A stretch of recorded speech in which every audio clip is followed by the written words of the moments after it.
game today. So they have that experience, and how does that lend itself to a Super Bowl game where you're one and done for a championship? Well, I think that speaks volumes to for this program. They have been in the Super Bowl. This would be their 5th consecutive year going back to Division IV, and which also makes 6 out of 7. The only time in 2007 when they weren't in. They lost to Rogers last year, defeated Moses Brown in 2010. They lost to Exeter West Greenwich in 2008 and 9 in Division IV before moving up.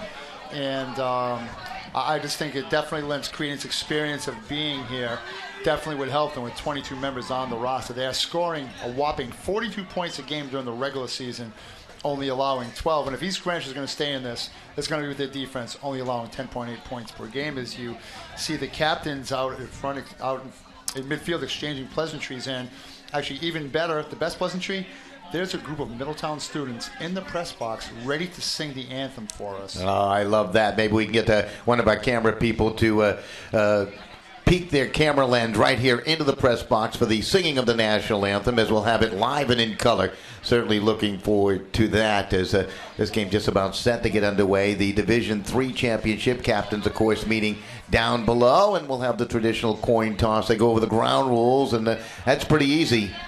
Play some football, right? Keep it clean and have some fun out there in this championship game. I know you have some scores to pass along. We had a game earlier today right here, and Cumberland coming up with a big win, and also in Division I you have a score to report. Yeah, Division I, we had, I guess, upset, if you will. Many people won't say it's an upset. Bishop Hendricken Hawks and the LaSalle Rams, their first loss of the season at Cranston Stadium in a thrilling 26-20 victory. The Hawks were down 14-0 at one point in that game, we know from our bloggers, and Hendricken came back to hold on for an exciting 26-20 victory. And here at Cherry Field, Eric Travis, MVP Eric Travis, wrote 23-carry, 100-yard effort, 4-touchdown effort, I should say, as Middletown has won the toss. And also Brendan Guerin threw for 2 touchdowns to Mitch Baxter, and Joe Fine punched one in, and Saka turned the ball over left and right, and Cumberland comes off with a 49-0 championship victory, as you see the ceremonial pig piling of each team on top of each other, if you will. Yeah, it's going to be exciting. We're going to have the playing the national anthem and then the opening kickoff to get this Division III Super Bowl game underway as we take a look into the booth. And actually, we can say hello. Yeah, here we are. We're up here. There you go, Mr. Duff down in the field. Sure. Got a nice shot of us there. Thank you very much. I would have worn makeup if I had known he was going to do that to us. I don't know about you, Marty. Maybe I would have shaved a little bit. Yeah, you would have shaved a little bit. It's been a few years, huh? A few months. That's it? Really? That's it. Wow. 5 years. It would take me 7 years. Never could I have a terrific beard like that. I like that. Is that for Christmas? Much to my wife's chagrin. Yeah. There was no shave November. That started like the middle of October, so it's all good, though. Those who can't grow hair on the top of their head will do like growing it on your face. Exactly. All right, now we're going to have the playing of the national anthem. That's upcoming here in just a moment. Looking forward to this from Cherry Field on the campus of East Greenwich High School. Be the Middletown Islander Chorus, I believe, is singing.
Well done. Wow, I'm always envious of people who can either play a musical instrument or sing like that. And, a small pep band on hand for Middletown and live singers. It doesn't get better than that in high school athletics. Absolutely. It's what it's all about. It's about the student athletes, of course, the cheerleaders and the chorus, and everybody else, the band members, and town members when they come out to these events. And people like you, such as Play On Sports, for having the opportunity to showcase. And I meant to mention that during the first time. I didn't thank you for letting us broadcast and showcase high school football here in the state of Rhode Island. It's a good thing for parents and fans, and you can go back and watch it again. You can purchase a commemorative DVD if you wish to from the site, and I know parents have done so in the past. It'd be a great keepsake or Christmas present maybe for somebody as well. They're going to put you on the marketing team pretty soon, Marty, with all those kind words and the like. So it's just about set to get it going. Islanders will receive the opening kickoff to get this game underway.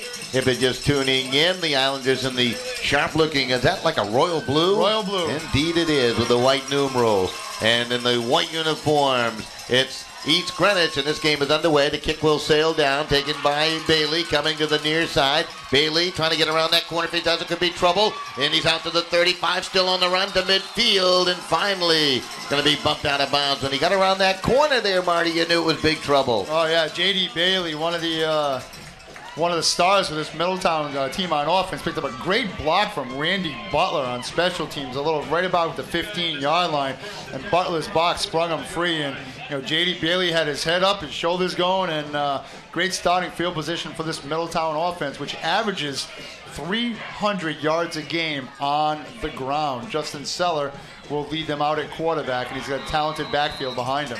Certainly so. Bailey with about 35 yards on that kickoff return to put up, well, a good position to start here for the Islanders, and they will try to rumble it straight ahead. And that Greenwich defense, that East Greenwich defense, coming to play early on. There was absolutely nothing there for Butler as he tried to twist it to the middle of that defensive line. Great job by Eric Laurel, the captain for this East Greenwich team, who led the team with 83 tackles this year, getting in there, as well as Colin Watkin as well. And he gained 2 on the yard on that play, but it looked like he didn't get too far on that.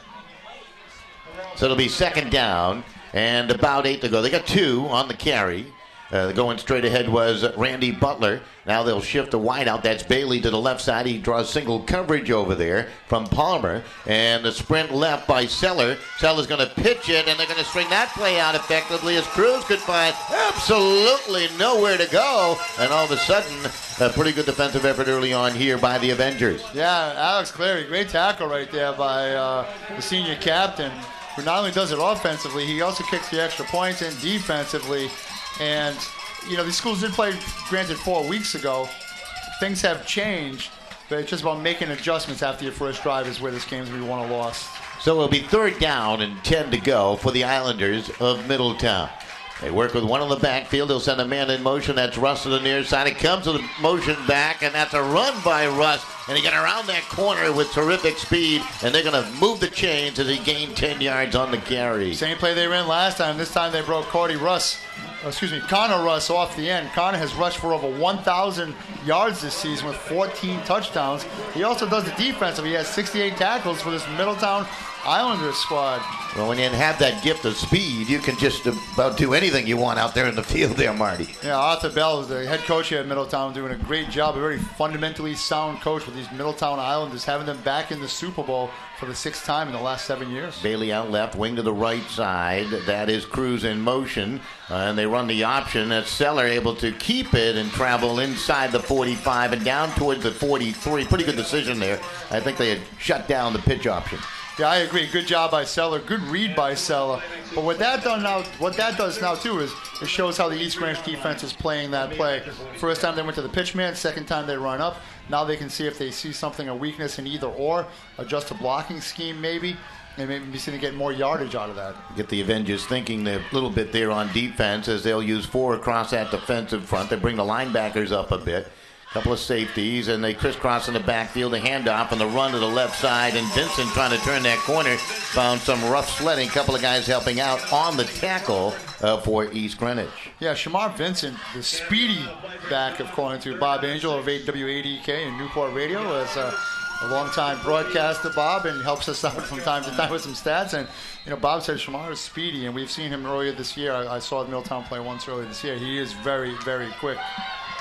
Well, they got about 3, so it's 3rd down, and about 7 to go for the first down. The ball resting toward the 42-yard line. They take the snap, roll out right. Seller looking, wants to throw, now he wants to run. He's being chased to the sideline. Did he get there? He needed to get the ball down towards the 35 as he was angling out of bounds with a couple of big fellas chasing him around the field right there, and he made the smart move. Oh, yeah, he did. 53, Brendan Higgins was the one, the senior linebacker, who ended up running him down right there. And Seller very wisely got out of bounds as he was in hard pursuit was Higgins. And 4th and 2, I was about to say, this is definitely 4-down territory for Middletown. You got 5 on the carry. Ferreira is, by the way, the center.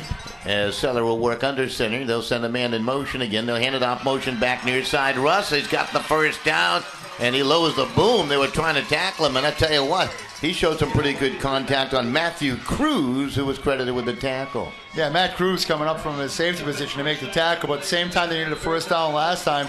They just ran Connor Russ on the blitz play, on the option play coming from the other side. They just handed it to him on the counter, and off he went. See a replay on that first down carry.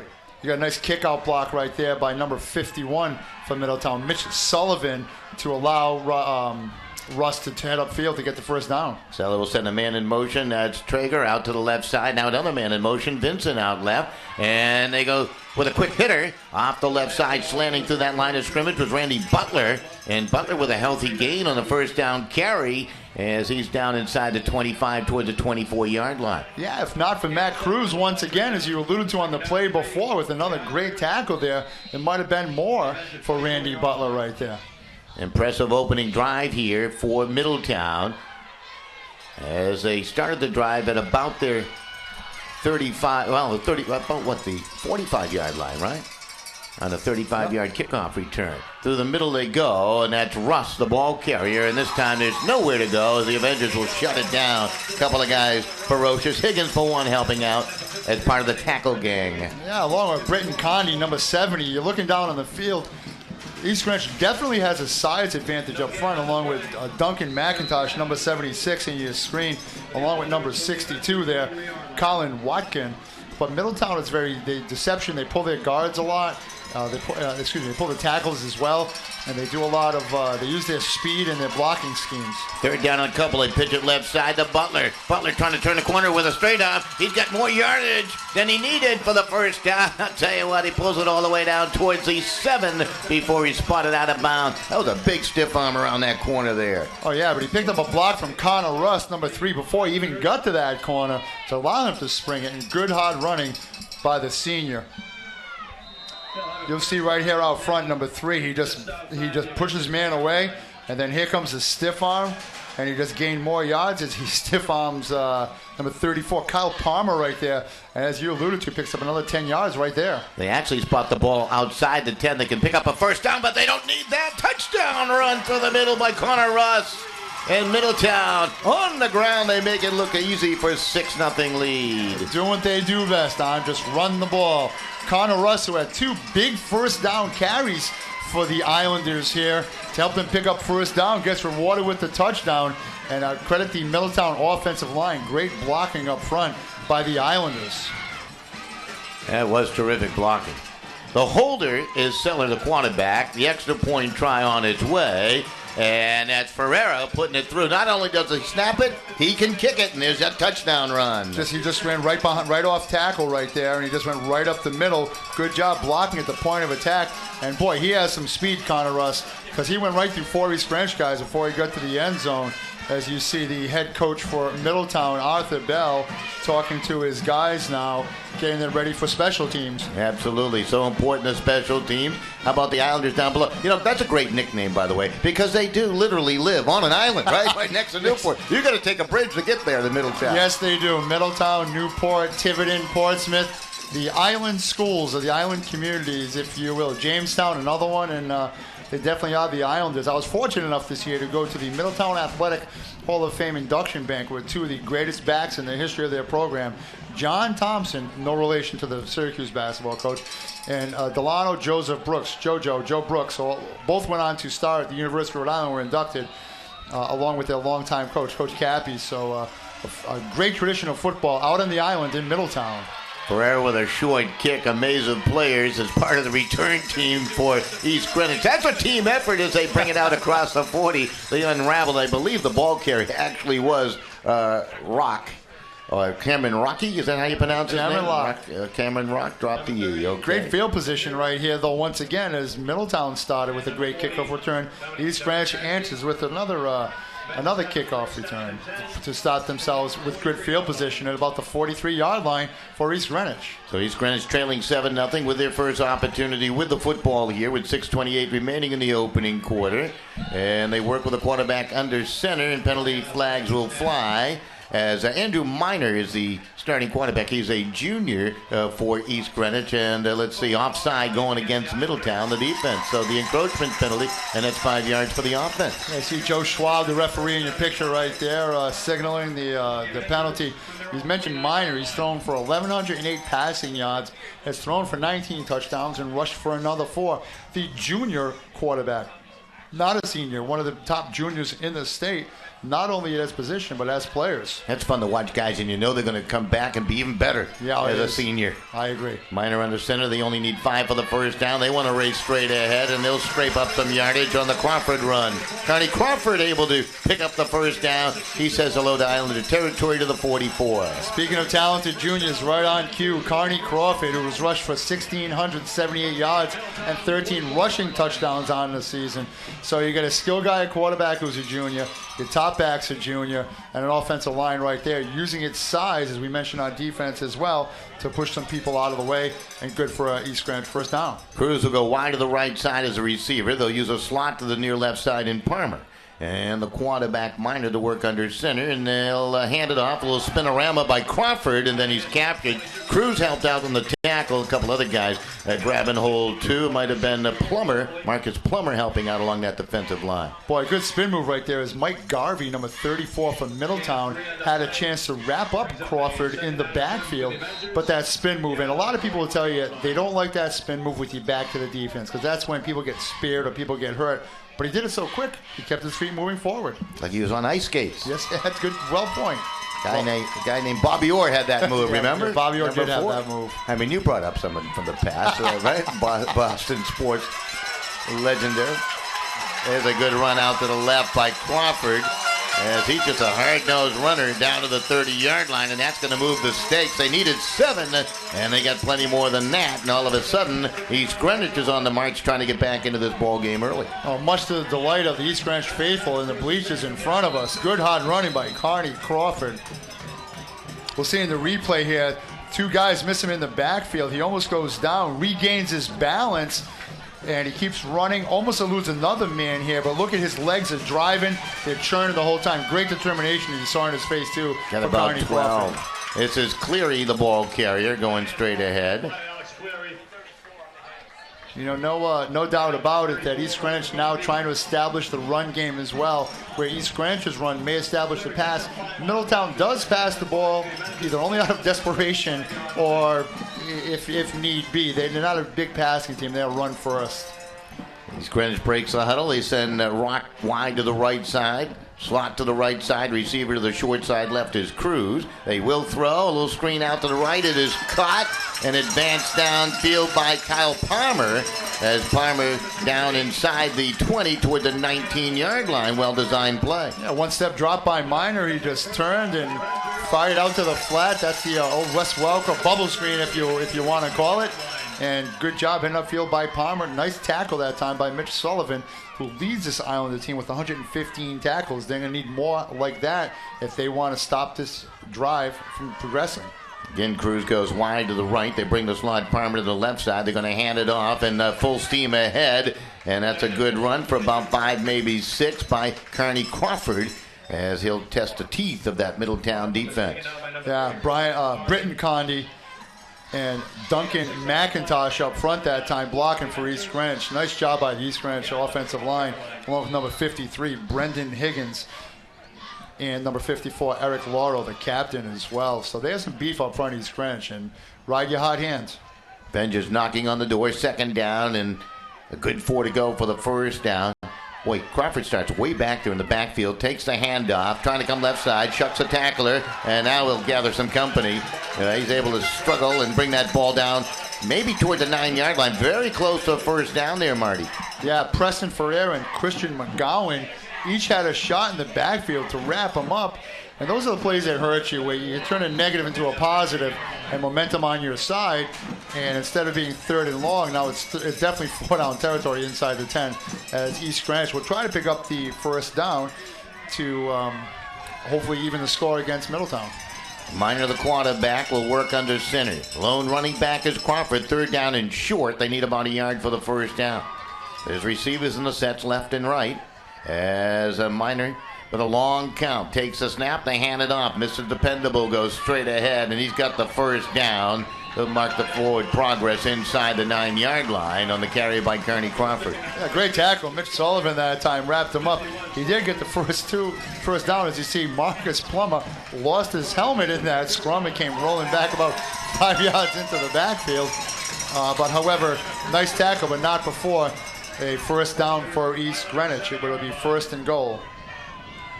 Scrambling to bring some players on and off the field is Middletown, as Greenwich now has it 1st and goal to goal. I think when you lose your helmet, the new rule is you must come off the field, and that's indeed what's going to happen here to Plummer. He'll be replaced by number 90, Armin Mazzulli, the junior lineman. The East Greenwich players made sure that the referee, Joe Schwab, knew the rule, just in case he didn't remember it. Cameron Rock goes wide to the right side. Minor to work under center. Lone running back is Crawford. Long count, 1st and goal to goal. Near the 8-yard line. The handoff. Crawford tripped up but kept on rambling and down towards the 6. Boy, what an effort right there. Oh, second time today we saw Crawford get tripped up on his feet on this drive, yet he has such good balance and presence of getting the hand that's not on the ball down on the ground and kept his feet moving. And as we saw in the game prior to this, he goes north and south. He does not go east and west. He's a tough runner. You can just tell. The Avengers won it here today. Little revenge on their mind right after that regular season loss on their home turf. You would think so. Hand off Crawford. Crawford grab, able to slither through a hold and move it down towards the goal line. And a touchdown for the Avengers.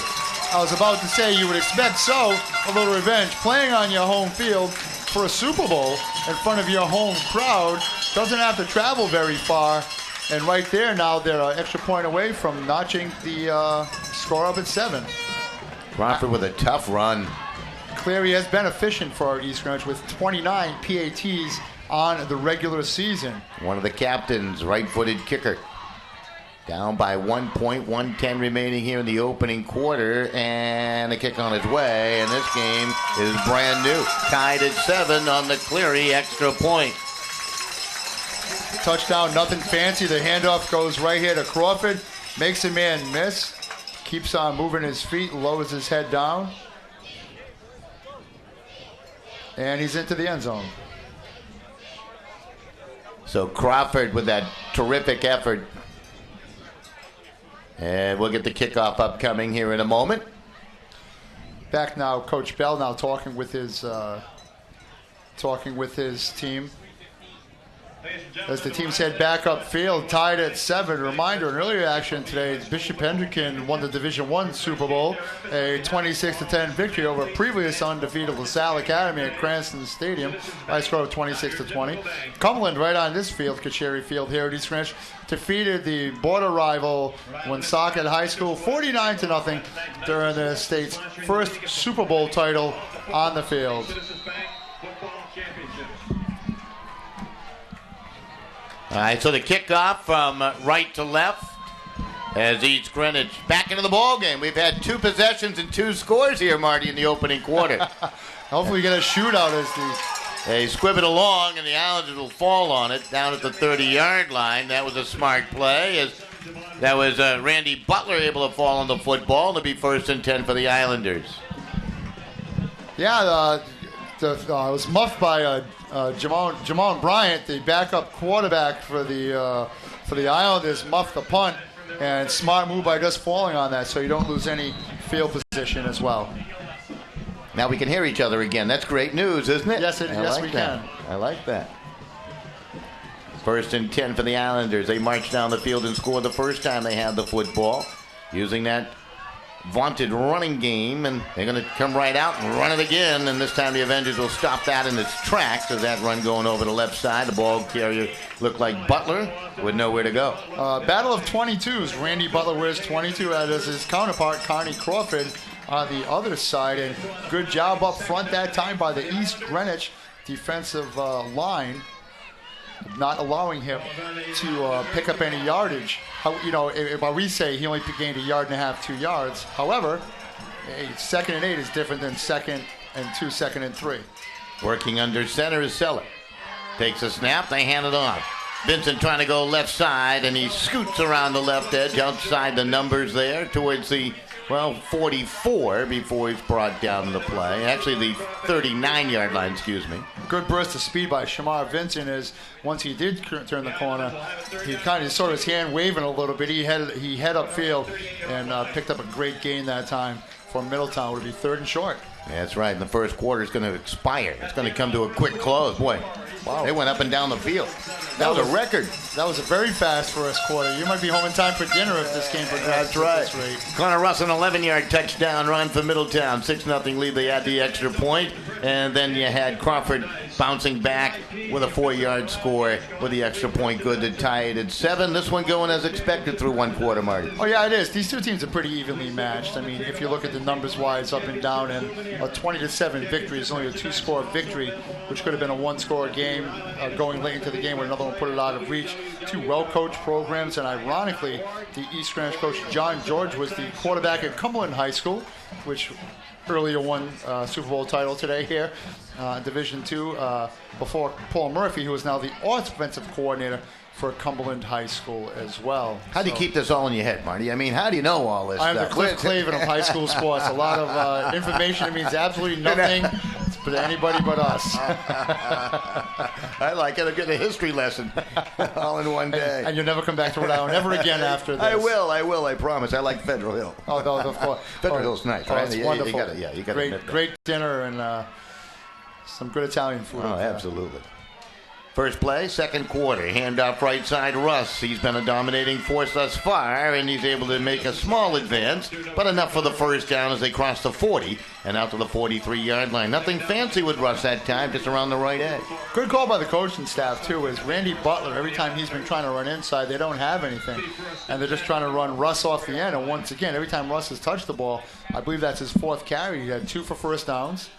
3 for first downs with that one, and a touchdown. Every time he touches the ball, positive things happen here from Middletown. He's lined up in the backfield right now for Justin Seller, the senior quarterback, and they're going to test the right side of that line, and nothing going on again, as you're right. When Butler's been carrying, he's been a marked man as Josliff got to him and perhaps brought him down. Josloff. Yeah, number 79, Dan Josliff that time wraps him up, and he gets his lineman fired up as well. Good job up front. You know, a lot of these guys playing 2 ways on the line, along with Eric Lauro, Colin Watkin, as well as number 76, Duncan McIntosh. You see the size of the guys right there, number 70 in the middle. Another big man, Britton Conti. And a sizable difference over the Middletown offensive line. So second down, and we'll call it a good 8 to go for the first down. And they'll hand it off. Russ trying to sneak through. Oh, that's not Russ, excuse me. That's actually Vincent with a little spinorama as he's across that 45 midfield all the way into East Greenwich territory to the 49-yard line. So about 3-yard shot. Like you, I thought he was tackled in the backfield, and all of a sudden, bursting out of nowhere was Shamar Vincent, who picked up the last kind of 4 or 5 yards on his own. It was almost as he was Danny Woodhead-esque there. Yeah, absolutely. He kind of hid behind the offensive line. You didn't see him, and he just kind of blurted out of nowhere. The sophomore can scoot. He's got some wheels. Good look at Russ in the backfield for a moment there. Now the pitch right side to Russ. Russ around the corner looking for that first down. And guess what? He's around the edge, and it looks like he picks up the first down as they'll mark him out of bounds at about the 44-yard line as he was escorted to the sideline and out. 5th carry, his 4th first down and a touchdown. Very efficient Connor Russ, the junior number 3, wearing the number 3 for the Middletown Islanders. Very impressive beginning here for the Islanders as they come up to the line of scrimmage. Bailey will go wide to the right side. They use a wing to the left. That's the very elusive Connor Russ. Let's see what they do this time. They'll hand it off to the wing. Coming near side, that's Vincent. Vincent's got some speed. Tried to turn the corner and finally collared and brought down by Matthew Cruz, who had to chase him. That was a good play by Cruz to stay out of traffic to find him over there for that tackle. Oh, yeah, he made number 41, Cameron Ruck, miss in the backfield. And the Middletown bench wanted a horse collar on that tackle. You saw the official on the near side shaking his head, no, no, no. It was a good, clean tackle.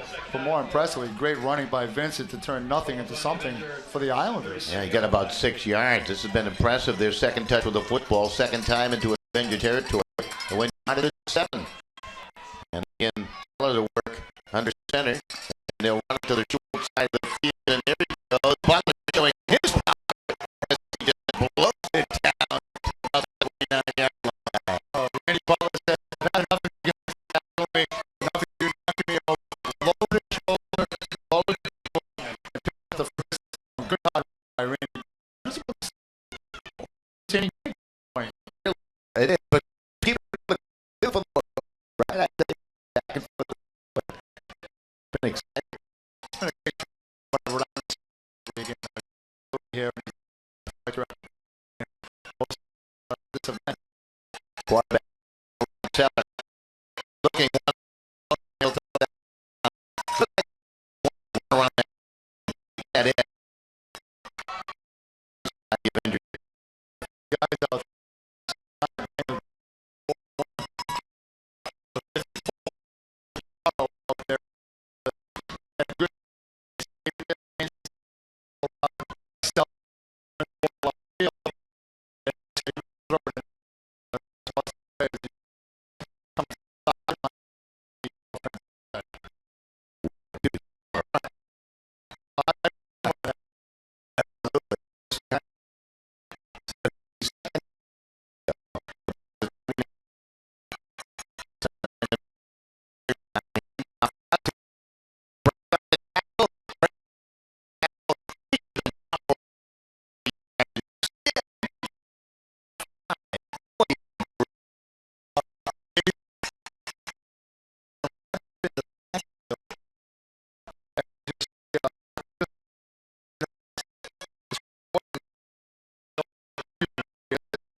All right, welcome right back here as we continue on with our coverage of the Division III Super Bowl championship game between East Greenwich, Rhode Island, and Middletown, Rhode Island. 14 points on the board for East Greenwich. Middletown with 19. It's been an interesting battle, Marty, and I know you have some interesting halftime stats to pass along. We'll take a look at the touchdowns also. Yeah, we got some. We'll go with the numbers first here if you want for Middletown. Connor Russ had 10 rushes, 57 yards, and an 11-yard touchdown run. Butler had 6 carries for 33 yards. Vincent had 6 carries for 36 yards, had a rushing touchdown. And don't forget, he also had an 82-yard credit through the air pass reception for a touchdown on the deflect. Justin Seller had 3 rushes for 13 yards. Justin Seller, 2 for 5, 86 yards, a TD and a pick. 214 total yards, Middletown, for the first half. 128 on the ground, 86 through the air. And for East Greenwich, Carney Crawford has been the workhorse on the ground, at least 10 carries for 51 yards.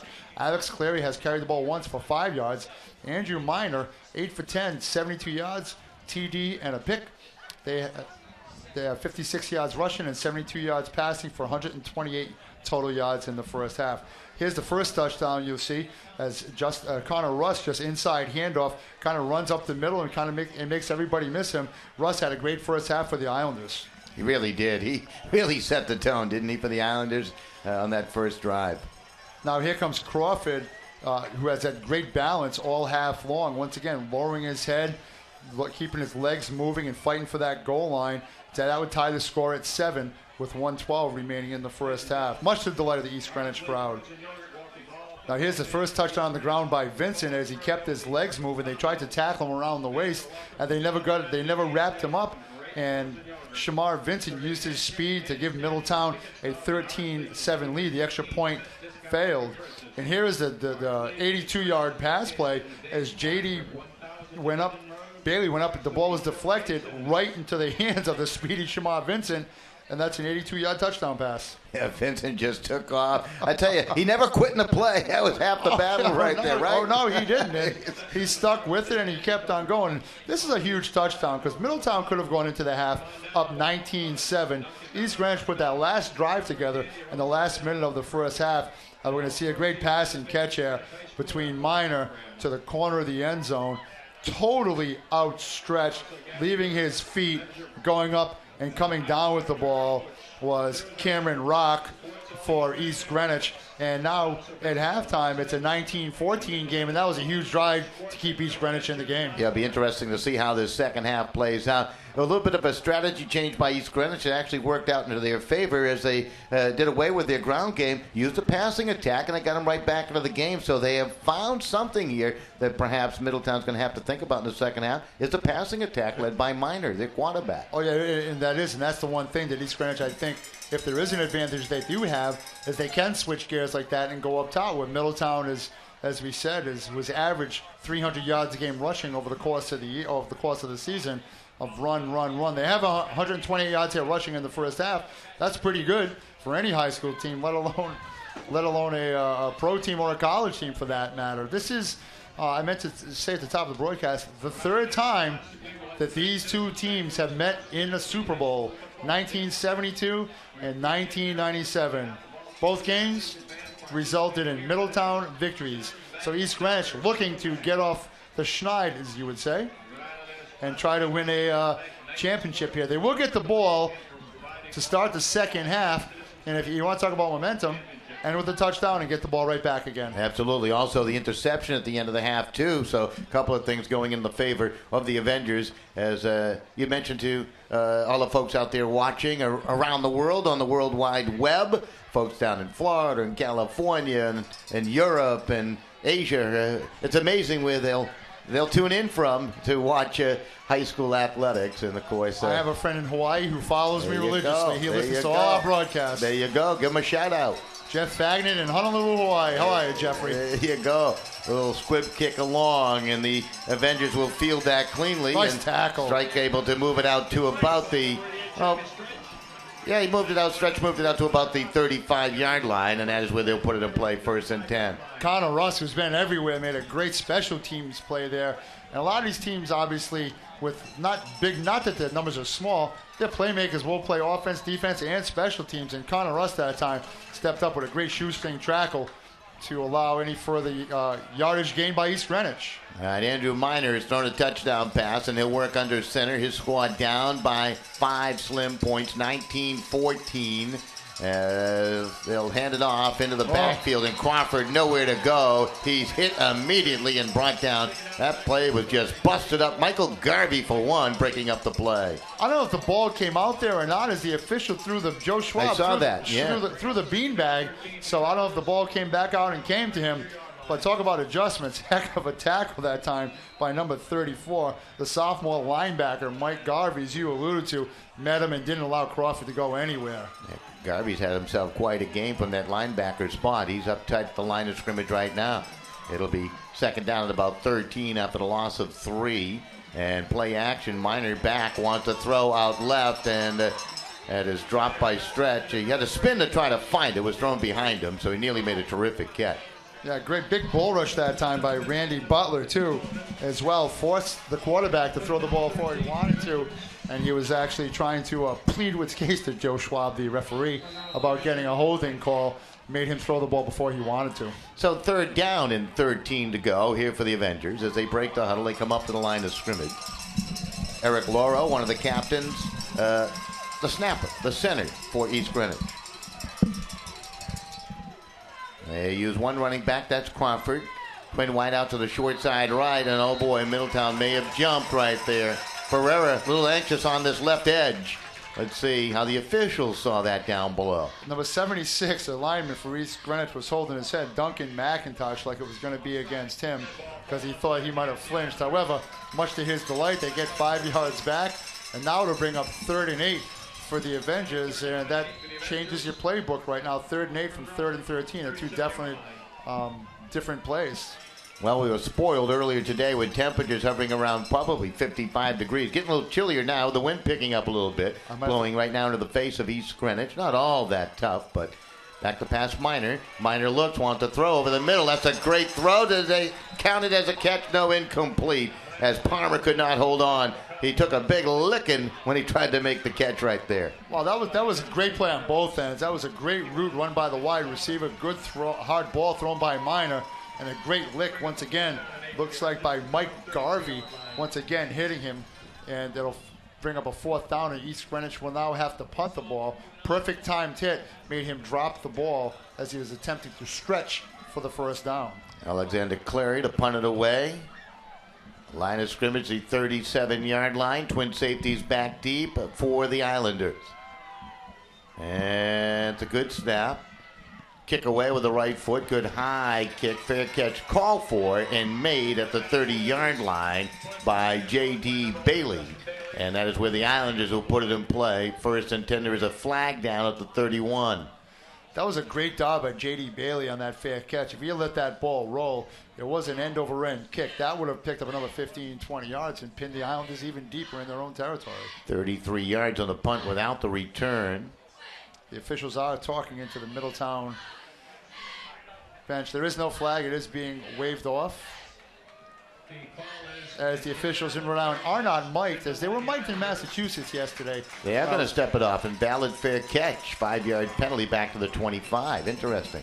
I thought the wide receiver did put his... I did too. Maybe because he made a motion as he was going to run as he fielded the ball. Could be the only possible thing that I can think of, as he did right in front of us from in the press box. Yeah, it looked like it from here that he had called for the fair catch. Beautiful day here for high school football in the state of Rhode Island. Congratulations to Bishop Hendrick and Hawks and the Cumberland Clippers, Division 1 and 2 Super Bowl champions. The Division 4 game is currently being played between Mount Pleasant. This is Cruz down the left sideline. He's able to bring it out beyond the 35 towards the Islanders sideline. That should be enough for the 1st down if he gets a favorable spot. They haven't spotted it yet. Looks like they're talking about it right now. Going to be very close. Good job by Cody Cruz, as I was about to say, between Mount Pleasant and North Providence, being played currently at Cranston Stadium in Cranston, Rhode Island, just a few miles north of us here in East Greenwich.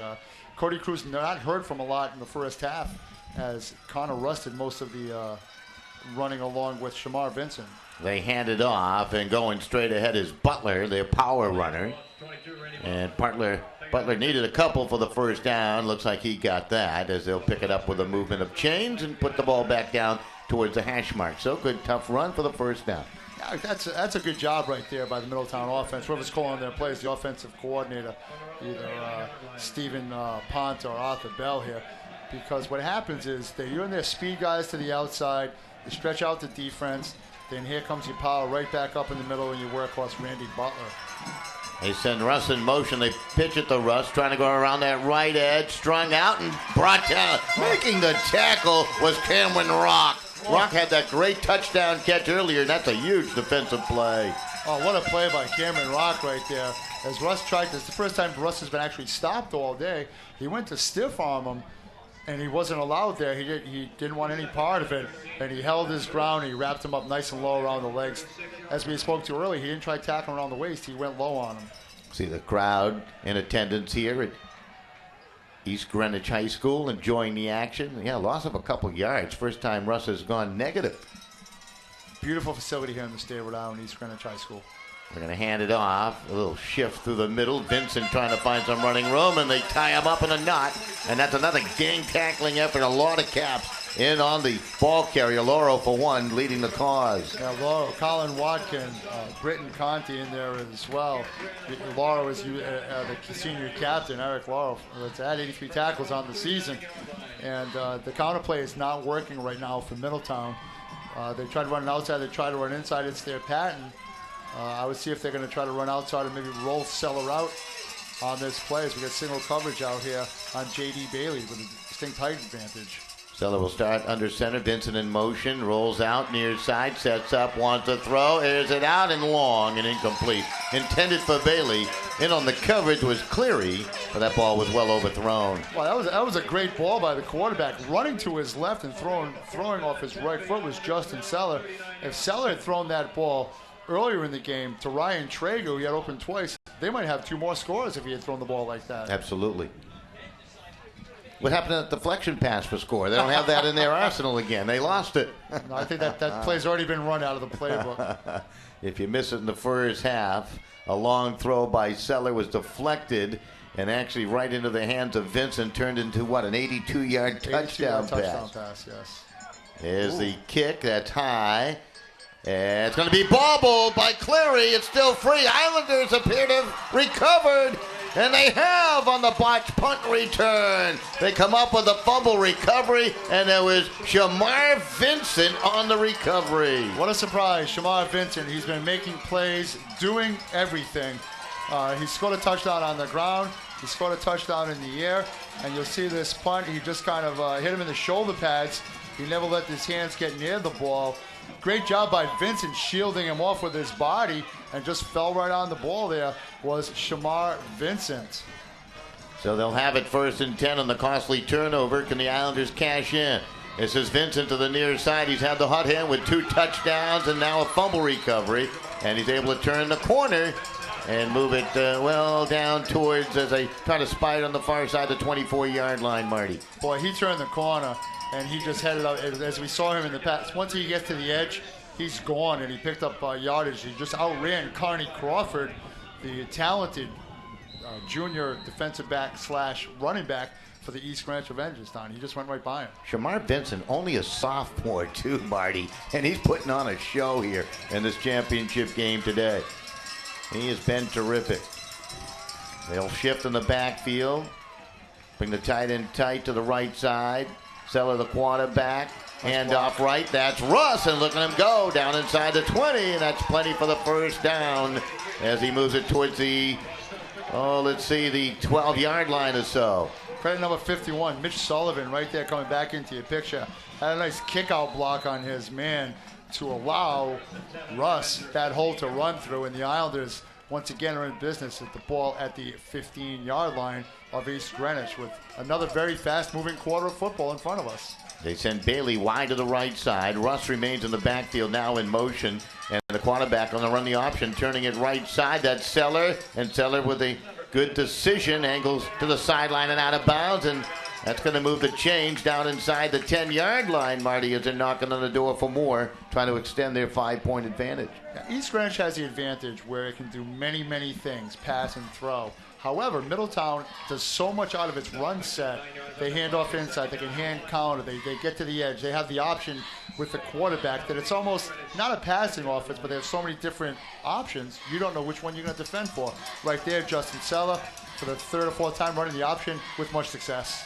Got a wing out to the right now in motion. That's Vincent. They hand it off, and over the left side and tripped up was Randy Butler. As Butler trying to dig down towards that goal line. It'll be second down. Once again, you stretch the edge on every single play. Now hand off to Randy Butler. Picks up yards. Good saving tackle there by Eric Lauro, the captain for East Greenwich. The touchdown saving tackle, tripping him up. Just want to mention they did pick up the first down on that carry right there, so they did not spot him long enough for the first down on the run by Seller. Now they pick it up and they have it first down and goal to goal. They'll take that, Middletown. They needed only about a yard to pick up that first down. They'll hand it off. Russ trying to slice through the middle. Look at him tug towards that goal line. He's very close.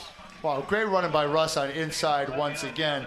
As the hole closed up, he lowered his left shoulder and kind of slinked through to get the ball down to about the half or 1 yard line. I'm trying to see the marker on the far side. It's right in front of the goal line, being of second and inches. And Middletown trying to make this a 2-score game once again. Trying to capitalize on a East Greenwich turnover.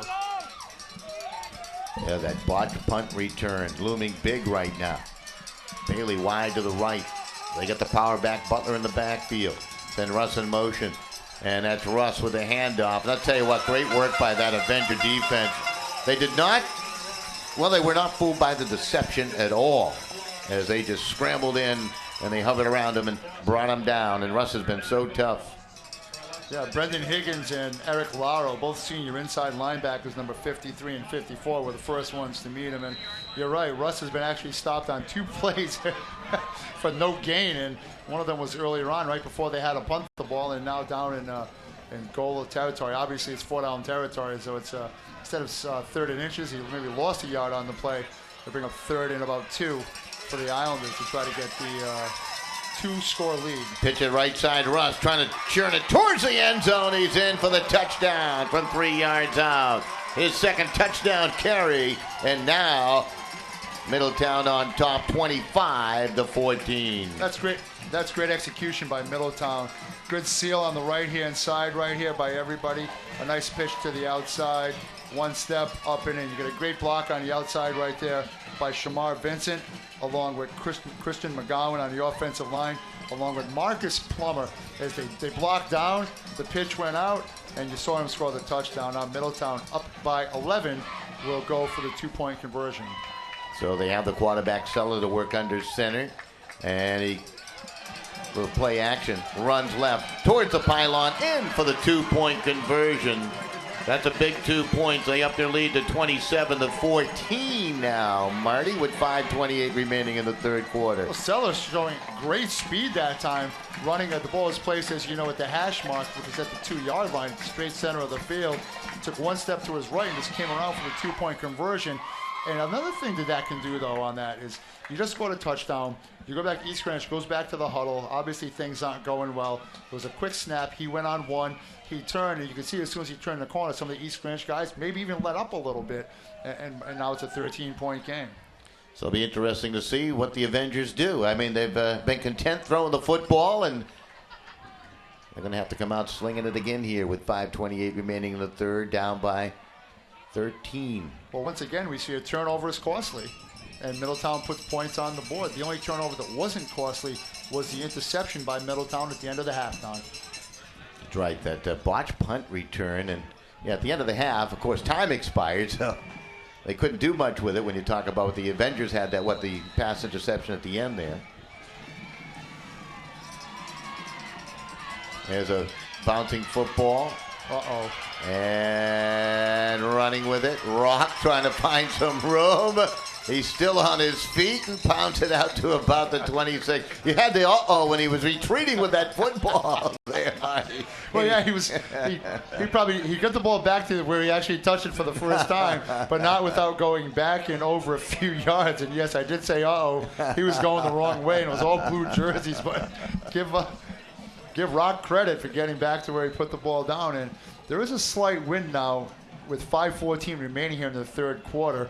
And the quarterback will be throwing into the wind, Andrew Minor, who has been very proficient with throwing the ball today. Minor will take the snap. They're going to try a quick hitter up the middle with Cleary, and he's able to pound it forward for a couple yards. You got to keep the defense honest. I mean, if you want to throw it, you got to establish a bit of a run, and that's what they do with Cleary going through the middle. Got about 5 yards for error in on the tackle. Cleary only had one carry in the first half of 5 yards, gets his second touch as he now comes out of the game. That's replaced in the backfield by number 34, Kyle Palmer now. Let's see what they do on 2nd down and 5. They offset the I backfield behind the quarterback. Minor will hand it off, and that's a great bit of running. Look at that for the first down. The ball might have come free. It looked like it came free over there. Islanders indicating they have a fumble recovery on the far side. The officials say they do. Oh, the second effort by Crawford, and unfortunately, he coughed it up, and the Islanders will take over. We'll see a replay on that one. Yeah, they bring the fullback in, Dylan White, and still fighting for extra yards. You see Crawford, he was tackled in the backfield, kept his feet moving the whole time, and as he's fighting for that second and third yardage, coming in to strip the ball out is who else? Number 26, Shamar Vincent gets the ball out, and it's recovered on the far sideline. It looks like by number 80. Ryan Traeger looked like he came away with that ball, but credit the strip to Shamar Vincent, who might be early running for our MVP. Absolutely. What a game he has had. He's done everything. Unbelievable. He really has. Here's a handoff, and they'll power it with Butler.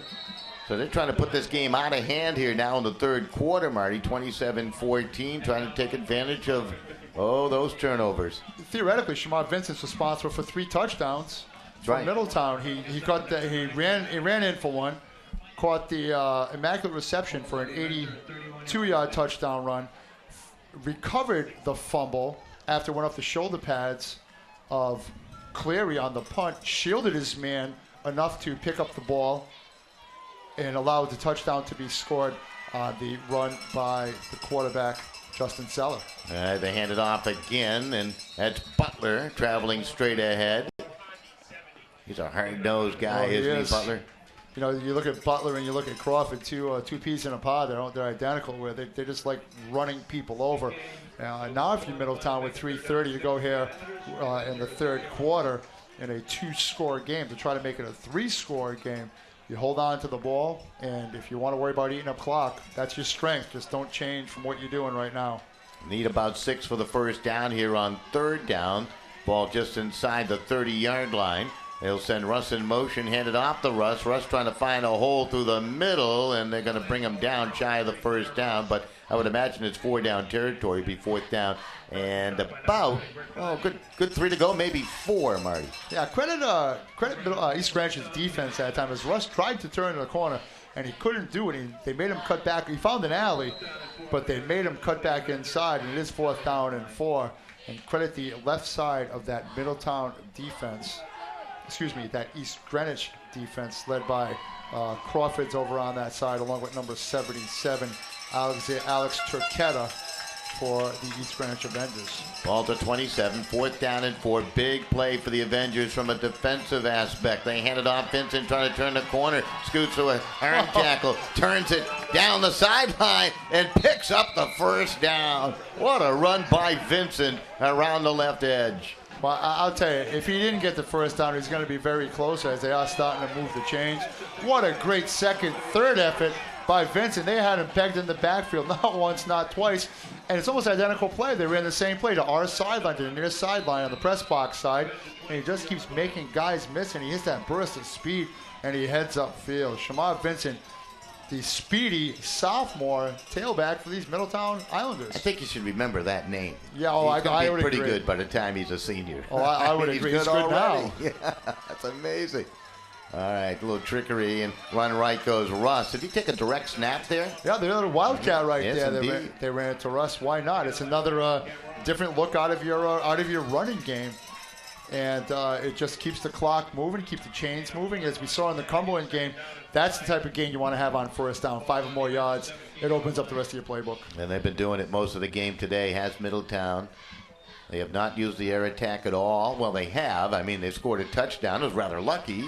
Or was it skillful? I don't know. We'll have to look at the replay again. That 82-yarder on a deflection into the arms of Vincent. Run through the middle here by Butler. And not much going on. He's going to be brought down. Butler gets the ball, and there's no doubt about what's going to happen. He's going north and south. And also, just a reminder that you can archive this game at any point in time by accessing through the Rhode Island Interscholastic League website at RIIL.org. Just scroll down the middle of the page, and you'll see the Interscholastic League television network. Just click on that, and you cannot, as you said, Don, watch games in Rhode Island, but from all out. The nationwide from Play On Sports, and it's a great tool and a great media outlet for high school athletics here, not only Rhode Island but in the country. This is Vincent taking the handoff, turns the corner, look at him go towards the end zone, touchdown from the 14-yard line. Around the edge, he scores yet again his third touchdown of the ball game. Now 33-14 Middletown. Well, Shamar Vincent will be my front runner for the Frank Morey Most Valuable Player of the Game. Why would you say that? Oh, just to take a lucky guess. Thank you, Captain Obvious, right? Yeah, right. Let's see. What has he done today? As we see on the replay, he's about to score his third touchdown of the day. Great block on the end by 3 and 11 to seal. And off he goes. Russ and J.D. Bailey on the end. Going to go for the 2-point conversion. They want to throw it to the back end. A leaping grab. No, he couldn't make the catch over there. That was Bailey leaping high for the throw from Justin Seller. But they lead at 33-14 with 31.4 seconds remaining here in the third quarter. And Middletown starting to just skate away from East Greenwich. Yeah, what that does, it makes it a 3-score game. And more importantly, they've eaten up another quarter by keeping the ball on the ground. That's the one thing that this very disciplined, well-oiled machine of the Middletown Islanders does. As we said, this is their 5th Super Bowl and their 6th in the last 7 years that they've been in. That they were in 2 D4 ones, losing to Exeter West Greenwich. And then Al Giorgio, who was a legend here in Rhode Island. Al Giorgio would average 200, 250 yards a game, wow. And he scored over 50 touchdowns one year. It was just a running machine. And then they moved actually up after losing 2 years and finally defeated Moses Brown. And last year lost to Island rival Rogers, coached by Frank Newsom, 27-7.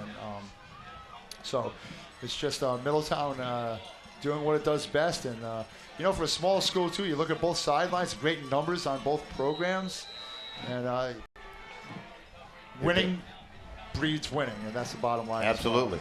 And that's across the board. I know in Middletown they've had success in soccer and yes. And some other sports also. That ball played out ahead. Now the boys and on the girls' side, their softball program has notably been one of the best around in the Division II for many, many years. And Middletown also one of those island schools that benefits from Navy people moving in and out of Middletown. But the only downside of that is if your father or mother gets reassigned, guess what, kid? You're packing up and you're going to San Diego. Yeah, exactly. Not that that would be a bad thing today. Not a bad thing. It's starting to get a little chilly here up in the booth. Absolutely. I agree. Strike on the return, by the way, on the kickoff. They'll send Rock wide to the left. Had that sensational catch for touchdown off the minor throw. One of the highlights today for the Avengers. They need more highlights now, trailing 33-14, waning moments, third quarter. And there's a highlight run by Crawford going straight ahead. Great determination, holds on to the football, continues through a tackle, chase from behind to the 5, finally hauled out. Boy, did they need that, and they got that right there. That was terrific, close to 55 yards on the run. Look up determination in the dictionary. This is it right here. Crawford makes 2 guys miss in the backfield. Just ran past the next 2 guys, missed tackle, got a hand on, thought he was wrapped up by Seller, almost had the ball out, still trying to grab him. Finally, a down lineman slows him up just enough in time for the wide receiver, J.D. Bailey, to track him down. And great tackle right there. Touchdown saving tackle. Wow. For Middletown, and that is the last play of the third quarter. And it's a good one for East Greenwich, because if you're going to stay in this game, that's the way to do it. As great shot of the birds flying by here at dusk in East Greenwich, Rhode Island. Great work by our cameraman. Absolutely. I love a little nature. Nothing wrong with nature. Oh, absolutely not. See, they realize it's too cold, and they're already flying south. They took your cue. No, they did. Thank you very much, Absolutely. whoever's on that camera. There was something extra in your check this week. That must be my mountain man, one of the camera guys down to our right from the West Coast. He doesn't get to see things when he comes out here to Right the there. East Coast like that. You know, you don't see that stuff No, on you the West don't. Coast, do you? You know, the birds going south. Well, there's trees without leaves, and some trees still have color on That's them. right, You know, they it's been do. I know. Still got the look of autumn, which is nice. 1 quarter left, and I'll tell you what, East Greenwich now in a position with an early score here. They're right back in the ballgame.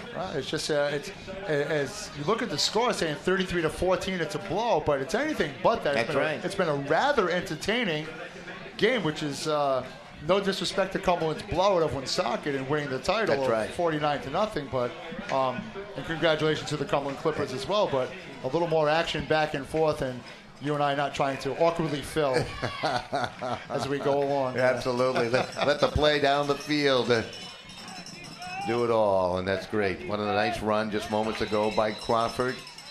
All the way down towards the 2-yard line, officially 55 yards on that scamper. Now they work with the offset backfield, wing out to the right side. Minor takes a snap. Crawford over the left side. Did he get in? Yes, Touchdown. he did. 2 yards out. Well, they brought the heavy package in that time. The fullback, Dylan White, came in. The same play they fumbled earlier in the game. And you'll see White with a little kick-out block here, just enough to allow Crawford to slide in there. Good job. Good push up front also by the offensive line for East Greenwich. There are 1, 2, 3, 4, 5, 6, 7 Middletown guys in the back end of the end zone right there. Thank you for running that slow and allowing me to count. Absolutely. Extra point try on its way by Cleary. It is up, and it is good.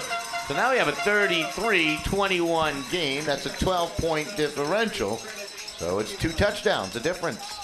A lot of time left, too, with 11:54 remaining here in the ball game. And if you're East Greenwich, now you have to decide, well, do we try to onside kick? Do we try to get the ball back, make our stand now, or try to have our defense do what it hasn't done for most of the second half? Try to stop this vaunted Islander rushing game. Like a 4-headed monster when you think about that backfield for Middletown. Yes, It's absolutely. amazing. It's Yeah. just who does what, as the East Greenwich cheerleaders are doing the rumble in front of us. Not literally rumbling, but they are doing the rumble dance, as you see the Middletown coaching staff making sure to tell the guys up front, you never know. Let's put some good hands people up front there. Nothing to do with insurance or Allstate. Yeah, Garvey across that front line up there. They have Quinn Garvey out there. They must be related. I'm guessing they're related. How many They are Garveys related. can be in one town, right? And there's the man of the hour, number 26 on your screens, Shamar Vincent, wearing ironically the number 26, which Joe Brooks, who just went to the Middletown Hall of Fame at URI, Really? also wore. There is the onside kick, and that's a free ball. It looks like East Greenwich has come up with the onside kick.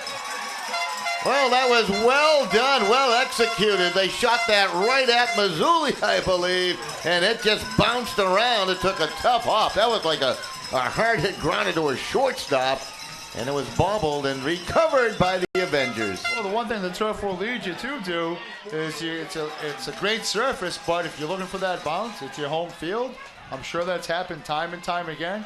It looked like it went on Mazzulli's shoulder pads. He never got his hands up. He was trying to drop to the ground. The ball came up on him, and East Greenwich right back in business. They took their shot right then and there. Miner's going to hand it off. Crawford trying to travel through the middle. He's wrapped up and spun around. Gormley got to him and brought him down with some help. Marcus Plummer also. There comes the onside kick. You'll see it took a hout right off his number 80 it was, excuse us. He went back on the ball as an infielder would. Instead of attacking it, he let the ball play him.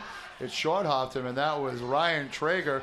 And on the bottom of the pile recovering is somebody in a white jersey, much to the delight of the East Greenwich bench behind you. Great work by the camera crew to get that right for us. So Traeger, the guy that couldn't handle it. Minor back to pass, wants to throw, airs it out, and that's a penalty marker thrown. Might have interference call, I don't know. Is that throw down the right sideline? Yeah, Justin Seller trying to go step for step with the wide out that time. Much of the dismay of Seller as he's throwing his hands up, saying that ball, I was with him the whole way. I made a play on the ball. I believe it was Matthew Cruz, the intended receiver, on that fly pattern down the right sideline. The officials all discussing it. It's going to be defensive holding. Okay. And not pass interference, which will result, I believe it's only a 5-yard penalty. Middletown is back all the way to the 40-yard line. No, I stand corrected. It is a 10-yard penalty. Okay. And it would be good for a first down. But sometimes if they're outside that 5-yard mark, it would be a 10-yard. If it's inside, it will only be a 5-yard penalty. So Minor the work under center. They offset the backfield again. Crawford in the backfield is a tail. Twin wideouts left, they pitch it. Crawford finds a hole and quickly shut down. Penalty marker flies again. Another one flies late from the far side. So it'll be interesting to see. Mitchell Sullivan, by the way, on the tackle, I do believe. And we'll have to wait and see what's going to happen here. The first one's holding against East Greenwich. As the second one might be a little personal foul. Is a little upset down there is Kyle Palmer. As the officials, Joe Schwab amongst et al., trying to figure it out. And when multiple penalties are assessed, they have to figure out which one and what order to properly do them. Does the personal foul take care of the hold? Quarterback standing near them, Andrew Minor.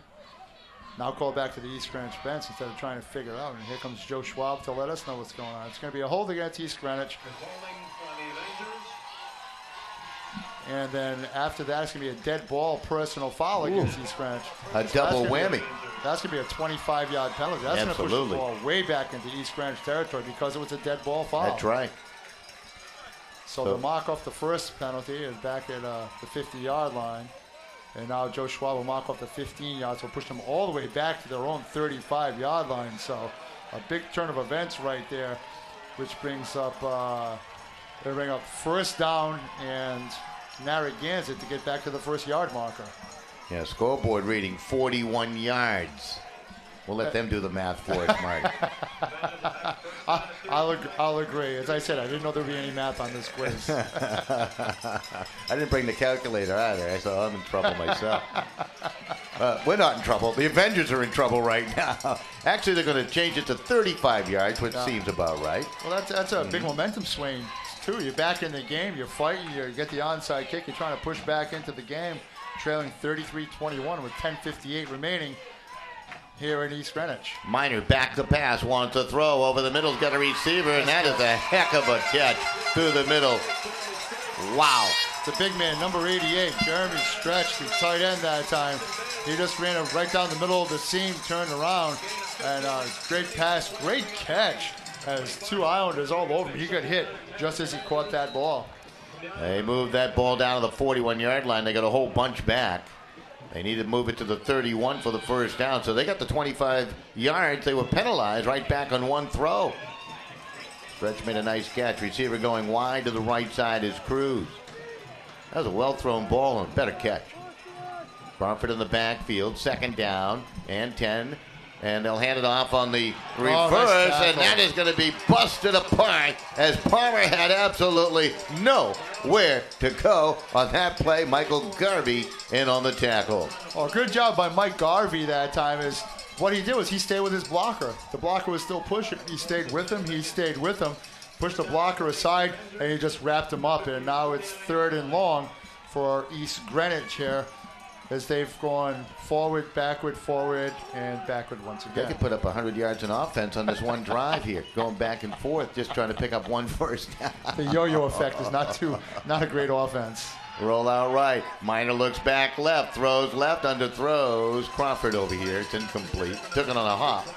Yeah, he was rolling to his right that time, and I think he slipped a little, Marty. yeah, he took a little slip on the turf, and Jackson T-Bolt, the senior, the diminutive Jackson T-Bolt, got a little pressure on him, but enough to make him, as he was trying to throw it back from the far side hash mark to the near sideline, and the ball just fell short as his footing did give a little way. Great surface, this turf. However, it will get slippery as night now has fallen, and it did snow last night, and maybe the air is a little heavy. There might be some dew on the coverage. Line of scrimmage, the 50-yard line. Cleary to punt it away with the right foot. Good high punt. I'll tell you, that's a beauty. Fair catch called for by Bailey, and he made sure he caught it, didn't he, at about the 10-yard line. He also made sure he signaled yes, high indeed. enough as that time. Right. As last time he got called, maybe he was trying to do the Macarena, and they weren't sure what was going on. That time he was waving to his mom or his dad or anybody who'll see him in Middletown right. to make sure the big white glove came up. And with 9:20 remaining, Middletown holding a 33-21 lead. A reminder, you're watching the Rhode Island Interscholastic League's coverage of its Division III Super Bowl in East Greenwich, Rhode Island. You're watching on Play On Sports. You can access this at any point in time via the Interscholastic League website at RIIL.org. Buy a nice DVD or a keepsake for your grandmother, your grandparents, or for yourself that you can always throw in the DVD player or Blu-ray and show your kids when you're on the couch. This is Russ trying to turn the corner on the option, and he's brought down. Crawford able to slow him down. He got some help from his mates. Also in the tackle was Kyle Palmer, as he's been active all game long for the Avengers. Yeah, great job that time. As you said by Palmer, has been active all game long, and a 12-point game. East Greenwich hanging around. They had their opportunity, and this is a big series of downs to get it. You got to go 3 and out.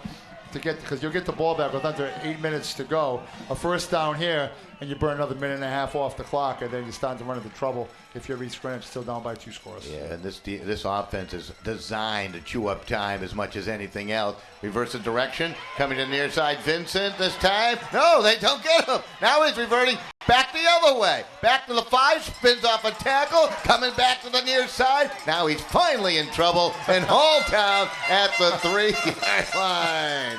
Holy cow. I think he just ran out of gas right there. I would like to thank everybody for me not being a play-by-play guy as I'm trying to call that. He also slipped. You'll see early on in this play when he goes to plant right there how he slips a little bit, and he goes to put his hand down. Picks up a nice block by Seller trying to get back the other way. Crawford had him wrapped up, still kept his feet going. Picks up another block, puts the brakes on, makes another man miss. Runs 10 more yards back to the left again. Well, finally, as you said, it takes 3 guys to wrap him up. Tell you what, he was lucky to hold on to the football, too. They lost a bundle. It's 3rd down and 18. They run the option again. Seller trying to turn the corners. He's going to keep it, and that's a pretty good game. And he's going to pick up a first down. They needed 18. What an athletic play by Justin Seller, the quarterback. Middletown holds on to win this thing. Look at that play right there, because not only does that move the chains, which it did do, but that also gave field position. East Greenwich would have gotten the ball out. It was just, once again, the option play. He had his pitch man out there, and he just was never even looking at him. He just tucked that ball under, sealed the edge, and off he went. Good for a first down. He never ever thought about tossing the ball to Shamar Vincent. Shamar was just there as a decoy. As you see, Middletown breaking out of their huddle. Justin Seller catching his breath, coming out under center. That was sick. That was a great run, wasn't it? We haven't heard Connor Russ's name in a while. Look for him maybe to get the ball here. It's going to be Vincent again. This time he'll go left side, a little twist and turn. They're able to bring him down. Maybe a half-yard gain on the run to the far side of the field. Yeah, that was on the tackle side. Mark. I'm sorry. Yeah, that was a sick run. If you want to, it was amazing that I've seen so many plays in this one game, so many athletic plays by so many athletic players, and it's a tribute to these teams and these kids for being so athletic in the East Greenwich and Middletown football programs. They really are putting on a display here. And as you mentioned, the score not indicative of how close this game really is. Oh, absolutely. 2-touchdown game right now at 33-21. And run out to the right side, and the gain to about the 34 as the quarterback calls his own number, Justin Seller. He's hard-nosed. He's not big, is he? But he is tough. Yeah, he is tough. And once again, he takes good angles when he runs. He lowers his shoulder, and he keeps his feet moving, as all these Middletown backs do. With you see the clock, 6:20 remaining here in the game. Big possession here from Middletown. That was a great first down run by Seller. This not only would have given East Greenwich the ball back with about 8 minutes to go, they would have got the ball in great field position. Yeah, that's the key. You're right. That was a huge run in this game. Got a wing out to the left, receiver left, man in motion, the wing from right to left. And they hand it off to the middle, and the big fella's going to bruise up some folks as Butler will travel across that, 30-yard line toward the 31-yard line. So we'll bring up 4th down for the Islanders and about 2. I would imagine they're going to punt it away here. I would think that their punting is either they're calling for a measurement. Not sure. Is Joe Schwab, the official on the near side, calling timeout? And I believe Middletown will take a timeout. That's their first timeout of the half, and the clock is still running.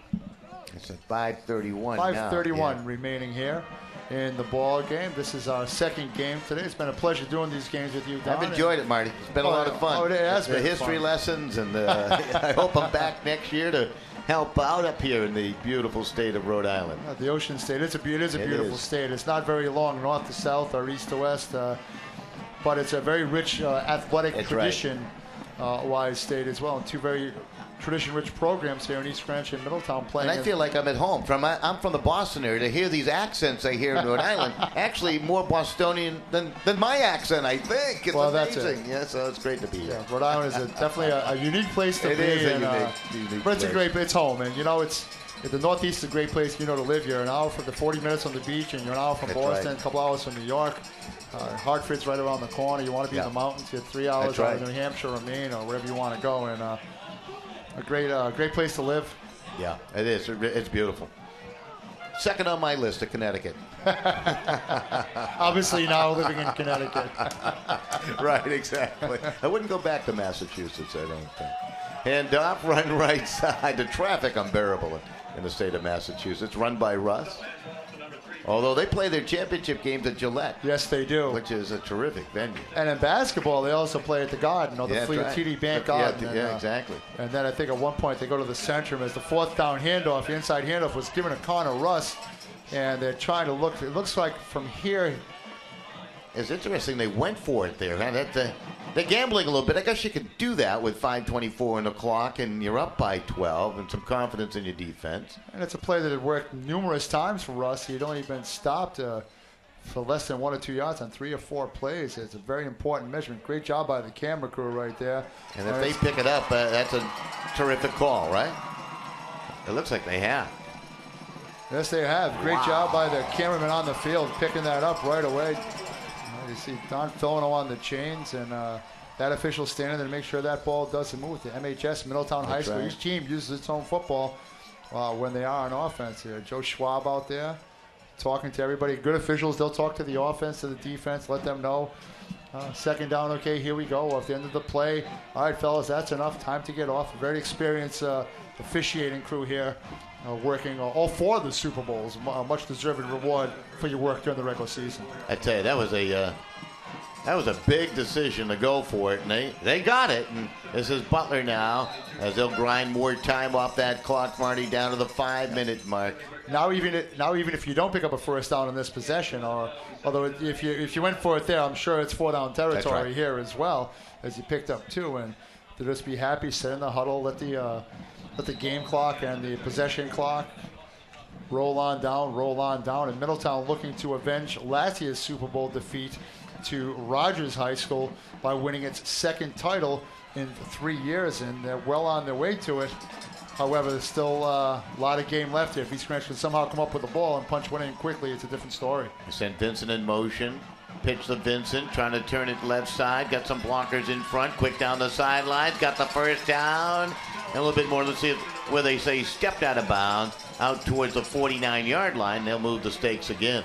Yeah, quite a Quinn Garvey that time, the junior guard, as he pulled. And Connor Russ also getting good blocks out front.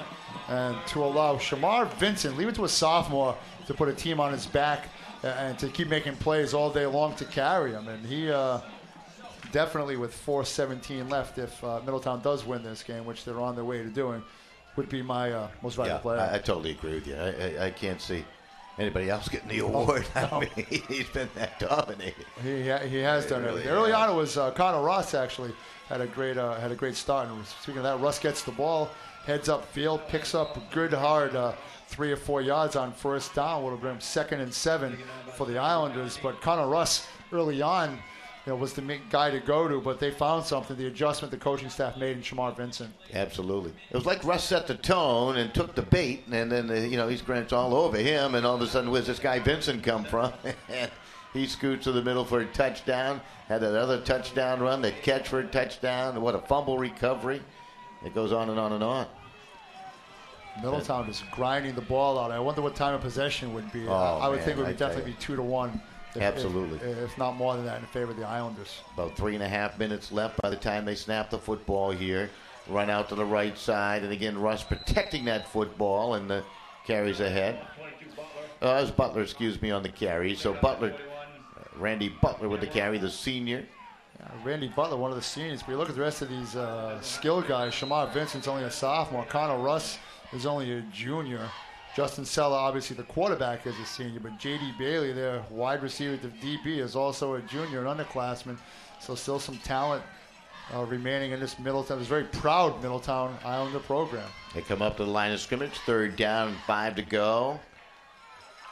And they send Vincent in motion. They hand it off, and the run through the middle is not going to pick up the first down. But you mentioned it, even if they don't pick up the first down, most likely going for it on 4th. I guess they showed their cards after the carry there by Connor Russ, and we'll get a timeout. Greenwich will call a timeout with 2:46 left. And, well, if they do go for it, they're going to have to stop them, but this one's over. Oh, yeah, it's a no-brainer there. And that time they just ran the man of motion.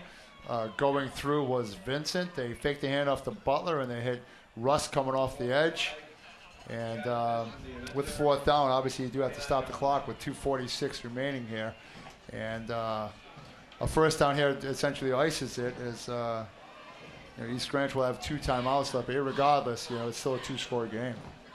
So timeout continues for East Greenwich really to catch a breath, and, well, they got one thing to do, get that football back. Yeah, that's all they can do at this point in time. And also a reminder, at the conclusion of today's game, we will take you to the field for just a visual of the trophy presentation to captains and coaches of both teams, along with the presentation of the Frank Morey Most Valuable Player. Coach Morey, a longtime coach at Woonsocket High School and educator at Woonsocket, one of the pioneers of high school football in Northern Rhode Island here, and a great coach, and he's influenced the lives of many, many men in the football community here in the state of Rhode Island.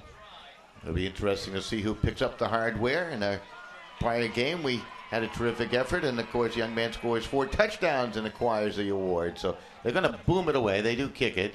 It takes a little bounce at about the 20. It's going to be touchdown by guess who? Vincent. Shamar Vincent. He's like all around the football, isn't he? It's amazing. Boy, hopefully Shamar's mother or father makes him a nice meal when he comes home tonight. He's earned it, I'll tell you that. Maybe she'll let him sleep in. He has to go to school tomorrow. You cannot take the day out of That's school. right. There is school tomorrow. And that's another thing, too, for these communities. Even, for East Greenwich and, when Socket lost and LaSalle lost, it's just, you got here, you met your first goal of playing in the last game of the season. Win or lose, obviously you want to win. You still take pride in the community, as it's more, as you said earlier on, a community effort by every school, and even for the programs who didn't get here as well. Miner wants a throw. Out to the right, incomplete, as he threw it a little bit low and away from his intended receiver on the far side. Yeah, Peter Hunsiker, senior captain. We haven't called his name yet today. The pass is intended for Hunsiker. And what I was saying to is, I was with high school, a lot of high schools now with lights, and so it's Friday night lights where instead of Saturday games, and communities come out and people come out, alumni and parents and kids, and it's great for high school athletics. It's terrific, and the media coverage today. And it's incredible. Miner again under center, wants a throw, needs a throw out left. Hunsiker made the catch, and he's going to be escorted to the sideline. He wanted to get out to stop the clock, as we're down to 2:25 remaining. Senior captain Peter Hunsiker getting in there, getting a catch in a Super Bowl game. Great job by him. Great job by the coaching staff calling his number. Andrew Minor, the very talented junior quarterback, who will be back again next year for East Greenwich, along with Carney Crawford. Yeah, he's going to be a good one, too. That might have been a check down. It's caught by Crawford on the screen, and he picks up the first down. Boy, he runs so hard, doesn't he? Oh, he plays hard the whole time, offensively and defensively. He did. Nothing has ever left in the tank. Is hustling in with the play there. You see is Matthew Cruz, number 83, comes near sideline for the Avengers. This team still has hope. Minor back to pass, in trouble, shovels it off left side. Crawford trying to get himself to the sideline and out of bounds, and a penalty marker thrown. They're going to get an extra 15 yards here on the late hit along the sideline. Yeah, Michael Garvey had him wrapped up in. I don't know if he didn't realize how close to the sideline he was, but I think it was more in the violent manner in which he threw Crawford to the ground. And with a 12-point lead, that's unnecessary, because now what you do is now you're going to put the ball, as we'll see this play on replay. You're right, it's just a little shovel pass to Crawford as he runs hard, and he's wrapped up by his counterpart, but still going out of bounds, and it's just that extra one little hit there coming in by number 90, it looked like, for Middletown. Ahmed Mazzilli, the junior tackle. And now the ball, you can maybe take a shot to the end zone here, or two quick plays, you're in, and another onside kick, and you got a chance to change the complexion of the game. They swing it out right for Crawford. Will that be ruled a forward pass? Yes, it will. Incomplete. Boy, that was very close to being a lateral. Yeah, it was close to being a lateral. However, that play was right in front of us as we are right about midfield. That play was about the 44-yard line at the side of the press box, which the windows are off the press box today, so we get a great vantage point here of the field. And sometimes when you're in a hurry and too much of a hurry, and that pass was rushed a little bit. That's right, exactly. Well, Minor's going to bring him up. He's anxious to get up the line of scrimmage. They're going to shuffle a player out of the lineup. That stretch going to the far side. He forgot his own snap count. Minor to work out of the gun. Second down and 10. Uh-oh. He dropped it. That ball's still free. Minor goes to get it, and he'll recover it. Wow. Yeah, we were joking and forgot about the snap count. He wasn't even looking. He was looking to the back to the left. He had back split beside him. He was looking to the back to the left. Crawford is. They're going to hurry up and try to make this play. You see he wasn't looking, and the ball was on the deck. Back to the live action. Crawford going straight ahead, and he brings it down to about, let's see, so hard to tell sometimes, about the 36-yard line or so. Very sharp, very close to the first down. Fourth down, they must pick up a first down for any hope to stay alive here. This is the game right here, this one play. Minor wants to throw. And that's going to be intercepted. Oh, I tell you, in the middle, was that McGowan? I got to wait and see who that might have been. It might be Sullivan on the interception. What a play in the middle of the field. Wow, that is Sullivan with a great play. Boy, Mitchell Sullivan, the senior, has 115 tackles on the air, 4 picks. None bigger than this to seal a victory. As you see the quarterback, he checks down, he looks again, read the quarterback eyes, and he threw into triple coverage right there. He had a man open a little further down the field, and Sullivan just comes away with the ball. That was a heck of a catch by Sullivan. Heck of a catch. And with 1:07 remaining, you still got to run the ball, as Middletown still does have 2 timeouts, and I'm sure they will take them irregardless, in hoping to get the ball back here, maybe on a fumble. 67 seconds left. Mitchell Sullivan, what an athletic play. What a job to hold on to the football. Now the run left side by Seller, and Seller trying to turn that corner is going to be dropped down. Short gain. They really don't care how much yardage they gain here. They just want that clock to tick down, as it's now under a minute, and they have the lead at 33-21. East Greenwich finally calls timeout. It took them a while to call that timeout. I was trying to figure out why. I thought they were going to let the clock run, but they let with 51.8 seconds on the clock, they let a good 6-7 seconds run off the clock before they called timeout, which I find odd. They still, I believe, have a couple of timeouts left. I'm looking, 1 timeout left. That'll be the second one that they've used here. Yeah. And down on the field in front of us, you can see the Middletown faithful in their royal blue getting ready to explode. The cheerleaders have lined the close side of the track. You can see them there inching their way toward the Middletown bench. All the Middletown players huddled at the near side 35-yard line.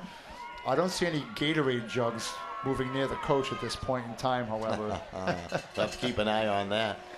Coach Chris Skirka from Cumberland got doused in the earlier game by one of his running back, Danny Stock. See, if I was a coach, I wouldn't allow the Gatorade on the sideline after a certain time. It'll be on the bus when you get back. That's right. Drink water. And off, run right. And they're trying to chew up yardage and time with Connor Russ. And Russ close to the first down mark. This ground game so impressive as East Greenwich will call a timeout to stop the clock with 42 seconds left, or 44 on the scoreboard here, 42 on our clock. But I tell you, that'll be their final timeout with 44 seconds up on the game clock and a 33-21 lead. It'll be third and a short one. The Islanders, the ball will be placed at about, looks like the 36-yard line. Maybe you need to get out to the 37. Night has fallen here in East Greenwich, Rhode Island at Kacheri Field, the second of 2 games being played on this field. Here on Super Sunday in Rhode Island is, for the first time in my memory, all 4 games are being played on the same day, with 2 in Cranston at Cranston Stadium. Congratulations to the Bishop Egerton Hawks on defeating the LaSalle Academy Rams, my alma mater, 26-20. Cumberland Clippers completed their domination of Division II by whitewashing Woonsocket, and dominating, as I've seen, game all year, 49-0. And Middletown first down away from victory formation. There's a snap. They hand it off, run through the middle, and they have the first down on the back of Randy Butler. It was 7-7 after 1 quarter, Marty. It was Connor Russ who started the scoring on that 11-yard run. And then back came Crawford on a 4-yard carry for East Greenwich to tie it at 7. And then at the half, it was 19-14 Middletown. Vincent really got things going with that 24-yard touchdown run, then the 82-yard ricochet catch of pass for a touchdown. And, of course, he had East Greenwich scoring on a pass play, a nifty play, minor to rock just before the close of the first half of that 19-14. And it's really, in the second half, been all Middletown. As here we go. As you see, the Gatorade has been picked up. As no more play, time has run out, and the coach just got the Gatorade bath. Great job, Arthur Bell, taking a bath, well-deserved bath. Absolutely. In the second half, he had that fumble recovery by Vincent. What a game he did have today. And then the 3-yard touchdown run by Russ, his second score of the game. You know, that was outstanding. And, you know, they just kept on going on and on and on. Another touchdown run a little bit later on by Vincent again. East Greenwich scored out, rounded out the scoring when a Kearney Crawford touchdown. So 33-21 your final here in Division III. We got the post-game celebrations upcoming, Marty, and some of your thoughts on the entire day, first and foremost, and then this game here. It's been a great day for football here for the state of Rhode Island. Another great job by Tom Mezzanotte and Mike Lunny, and the director of football, and the officials just putting together, once again, a quality tournament here in the state of Rhode Island. And Cumberland just, as I said, dominated start to finish. A spectacular job. And here, Middletown, boy, hats off to Coach Bell and the Middletown Islanders for going and get it done. 22 guys returning to a program that lost the Super Bowl last year to Rogers, and a well-played game, a hotly contested game in a 33-21. But also, give a lot of credit to the East Greenwich High School and Chris Cobain, the athletic facility here at East Greenwich High School, for putting on a quality, not only football tournament, but as you know, they were here for soccer as well. And very, very helpful, cooperative, and he coordinated things within the press box as though he was conducting an orchestra, the way he just moved things around, put people in their right places. Yep. He was here early at 9 a.m. getting ready, prepping the field, so a lot of work. A lot of pieces have to go together. As with this broadcast, as we have the engineers on site, the cameraman, the producer, the people down in the truck working replay and stuff. And our hats off to them to helping us out in the Rhode Island Scholastic League Network. You see our little logo down there in the right-hand corner, and as the teams assemble near their respective 45-yard lines for the presentation of the trophies. And it's been a great day here for high school football. Great fun calling the games with you too, Don. Thank you very much once again for having me, and hopefully we can do it again. Absolutely, Marty. I enjoyed it. It was terrific. We still got a little work to do, as we're going to find out who the most valuable player is. We know who the Division III champion is. That is Middletown. East Greenwich also to receive their runner-up trophy, certainly for a job well done here this season, and they never had any quitting them today versus Middletown. Yeah, East Greenwich, great A great ceremony. It's Mike Lunny in the black jacket holding on to the plastic. Bob Murray, head coach at Tiverton High School. Another one of these island schools. Tiverton, we didn't mention them earlier on. Coach Murray, also the athletic director at Tiverton. Great job down there in the islands, ready to hand out the trophies. And the first plaque will go to the East Greenwich coaches and captains. And you'll go out there, you'll get it, and you can say coulda, shoulda, woulda, but turnovers in the end also came back to hurt East Greenwich. Yep. Especially the fumble on the punt. The fumble on the punt was a big changing part of this game. Yeah. Yeah, East Greenwich had that late touchdown the first half. Looked like they had momentum going in their favor, and then all of a sudden, a couple of turnovers in the third quarter really hurt. That really did hurt. As you see, Eric Laro going out to get the runner-up trophy from Bob Murray, the president of the Coaches Association here in Rhode Island Scholastic League football. Mike Lunny handed his games ball with the white marking on it, so each school you could Super Bowl or stuff on it. And the Middletown High School is about to be announced. You see Mike Lunny there to the left, right behind Bob Murray, with the plaque in his hand. Many of the media members are around. As the captains all come out here, you see along there, obviously number 22, 51, had a great game. Mitch Sullivan, Cody Cruz out there as well, along with Justin Sell, and of course number 22, Randy Butler. Coach Bell will get the Nike game ball, and now they're going to, the Frank Maury trophy to the MVP, and I think this could be a no-brainer on who it is. You think it's the young guy, huh? It could be Shamar Vincent. I'd be surprised if it wasn't. MVP award. This award made possible by the Rhode Island High School Football Coaches Association is being presented in honor of Mr. Frank Maury, Rhode Island High School athlete and longtime football coach. You can hear the PA announcer behind us extolling Coach Maury's attributes. Number 26, Shamar Vincent from Middletown. Shamar Vincent, much to the crowd's delight and the Middletown faithful, sometimes out of the eyes of youth or the babes of youth or whatever that saying goes about the youth, and youth be told, Shamar Vincent put his team on his back and he did a great job carrying them today. He did. A touchdown reception, 82-yarder, 2 touchdown runs, a fumble recovery, in on special teams, downing the ball downfield. What a performance by the young man, and well-deserved. Oh, yeah, absolutely. Well-deserved. Congratulations to East Greenwich for a game, making it here and a game well played, and congratulations to the Middletown Islanders, Super Bowl champions for the second time in 3 years. And they certainly deserved it. 33-21 over East Greenwich. But my partner, Marty Crowley, great job. Thanks, Don. Thanks for having really us. enjoyed it. And an extraordinary production crew down below. Great work by all. Of course, this is a production of Play On Sports Network. Goodbye, everybody.